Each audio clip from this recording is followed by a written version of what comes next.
friends, welcome to Vijaya Creation. Vijaya Creationல என்ன பார்க்க போறோம்னு பாத்தீங்கன்னா ரொம்ப சத்தான ஒரு ராஜ்மா கிரேவி தான் பார்க்க போறோம். ராஜ்மா கிரேவி வந்து சில்ட்ரன்ஸ்க்கு ஒரு வீக்குக்கு 3 டைம் கொடுக்கிறதுக்கு அவ்வளோ ஒரு பெஸ்ட். இதுல நோய் எதிர்ப்பு சக்தி இது ரொம்ப ஜாஸ்தி இருக்கு. அப்புறம் மெக்னீசியம் பாஸ்பரஸ்லாம் ஜாஸ்தி இருக்கிறதுனால எலும்பு தசைகள்லாம் வலுப்படுறதோட வலிமையாகக்கூடிய ஒரு சக்தி இதில் இருக்குது. அதனால் கண்டிப்பாக எல்லாரும் ஒரு வீக்லி ஒன்ஸ் ஆகுது நம்ம ராஜ்மா வச்சு சாப்பிடுவோம்.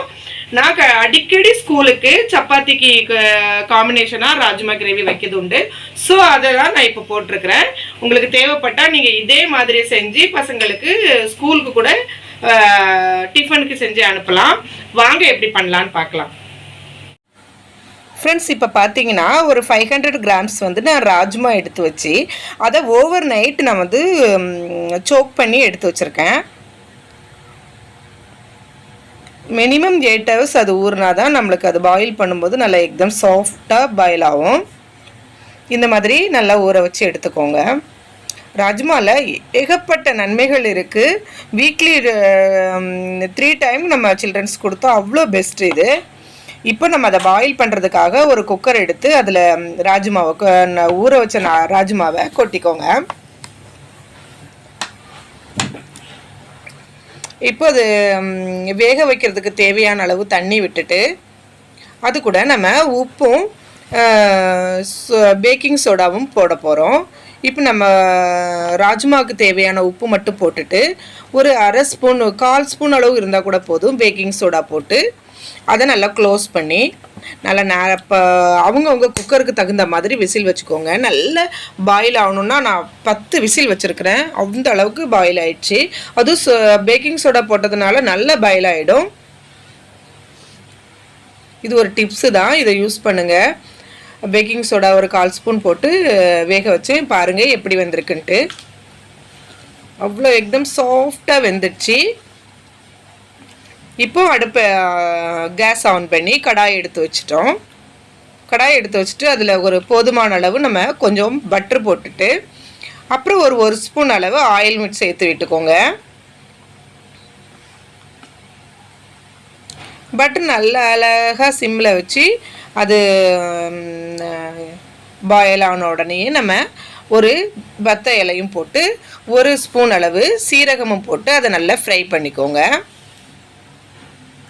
ஃப்ரை பண்ணிவிட்டு ஒரு 2 பெரிய ஆனியன் எடுத்து நல்லா குட்டி குட்டியாக நறுக்கி வச்சுருக்கேன். அதையும் போட்டு நல்லா வதக்கி விடுங்க. இப்போ இது ஆனியன் வதங்கும் போது ரொம்ப ப்ரௌனாக இருக்க வேண்டாம், கண்ணாடி பதத்தில் இருந்தால் போதும். ப்ரௌனாக வேகணும்னு அவசியம் இல்லை, அதையும் பார்த்துக்கோங்க.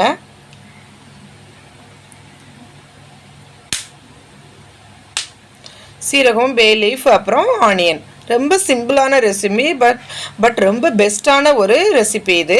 இஞ்சி, பூண்டு, பச்சை மிளகா இந்த 3ஐயும் அப்படியே நம்ம நச்சு அல்லது க்ரஷ் பண்ணி எடுத்துகிட்டு வந்திருக்கேன். அதையும் அது கூட போட்டு நல்லா வதக்கி விடுங்க. அடுப்பை நல்லா ஹீட் பண்ணி நல்லா கூட்டி வச்சு வதக்கி விடுங்க. இது நல்லா அந்த இஞ்சி வெள்ளைப்பொடி எல்லாம் வதங்கும் போது நம்ம கொஞ்சம் ஒரு 1/4 ஸ்பூன் மஞ்சள் தூள், 1 ஸ்பூன் சில்லி பவுடர் போட்டுட்டு அப்புறம் 1 ஸ்பூன் வந்து கொத்தமல்லி பொடி போட்டிருக்கேன்.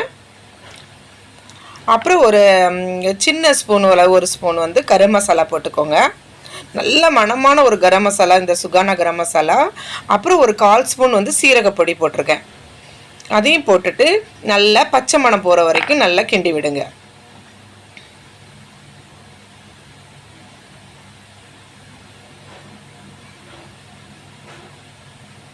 நல்லா அழகாக கிண்டி விட்டுட்டு இது வந்து நம்ம இப்போ பண்ணும்போது இது சிம்மிலே இருக்கணும் அடுப்பு. அந்த வத்தல் பொடி அந்த கரம் மசாலா வந்து அடுப்பு கூட்டி வச்சு அது பிடிச்சிடக்கூடாத அளவுக்கு சிம்மில் வச்சுக்கோங்க. இப்போ இதை நல்லா கிண்டி விட்டுட்டு இப்போ 2 தக்காளி வந்துட்டு நல்லா பேஸ்ட் பண்ணி எடுத்து வச்சுருக்கேன். அதையும் அது கூட போட்டு நல்லா அழகாக இப்போ அடுப்பை கூட்டி வச்சு கிண்டி விடுங்க. இப்போ தக்காளியோட மறுமணம் போகிற வரைக்கும் நல்லா சுண்ட கிண்டி விடுங்க. நல்லா வதக்கும் போது அழகான ஒரு மணம் எல்லாம் சேர்ந்து வரும். இப்போ நல்லா அடுப்பை கொஞ்சம் சிம்மில் வச்சுக்கோங்க 5 நிமிஷத்துக்கு அப்புறம்.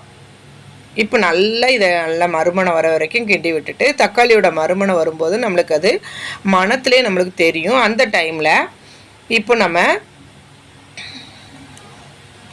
வேக வச்சுருக்க ராஜ்மாவை அதில் எடுத்து கொட்டிக்கோங்க. ரொம்ப சிம்பிள் ரெசிபி, ஆனால் ரொம்ப யூஸான ரொம்ப பெஸ்ட்டான ரெசிபி இது. நிறைய பேர் ராஜ்மா வந்துட்டு எப்படி வைக்க அப்படின்னு சொல்லி ரொம்ப இது பண்ணுறோம். ஆனால் அது ரொம்ப நல்லது. பிரியாணி அரிசி கூட சாப்பிடும்போது ரொம்ப நல்லாயிருக்கும். சப்பாத்திக்கு ரொம்ப டேஸ்ட்டாக இருக்கும். இந்த மாதிரி ஒரு வாட்டி செஞ்சு பாருங்கள். இப்போ அது மேலே கொட்டி நல்லா கிண்டி விட்டு 2 கொதிக்க விடுங்க.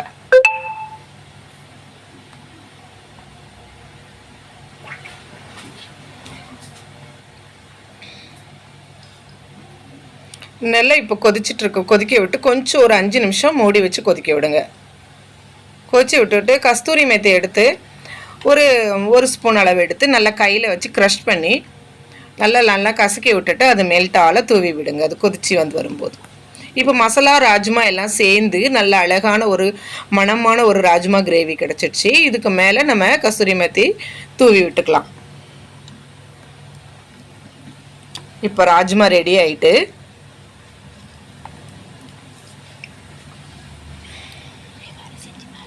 இதே மாதிரி ஒரு வாட்டி செஞ்சு பாருங்கள். அவ்வளோ டேஸ்ட்டாக இருக்கும். பாருங்கள் எப்படி வந்திருக்குன்ட்டு. சப்பாத்திக்கு அப்புறம் பிரியாணி ரைஸ் அப்புறம் ஜீரா ரைஸ் எல்லாத்துக்கும் பெஸ்ட் காம்பினேஷன்னா ராஜ்மாவை சொல்லலாம். அப்புறம் ராஜ்மா ரொம்ப ஹெல்த்தும் கூட.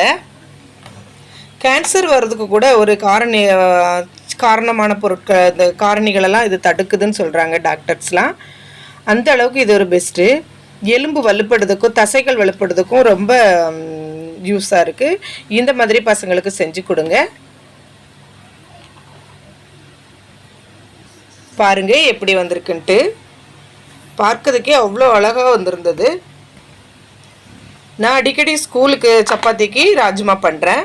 ஸோ அதை போடணுன்னு ஒரு ஆசையில் போட்டிருக்கேன். இந்த மாதிரி செஞ்சு பாருங்கள். ஃப்ரெண்ட்ஸ், இந்த வீடியோ உங்களுக்கு பிடிச்சிருந்துச்சுன்னா லைக் பண்ணுங்கள், ஷேர் பண்ணுங்கள், கமெண்ட் பண்ணுங்கள், மறக்காமல் சப்ஸ்கிரைப் பண்ணுங்கள்.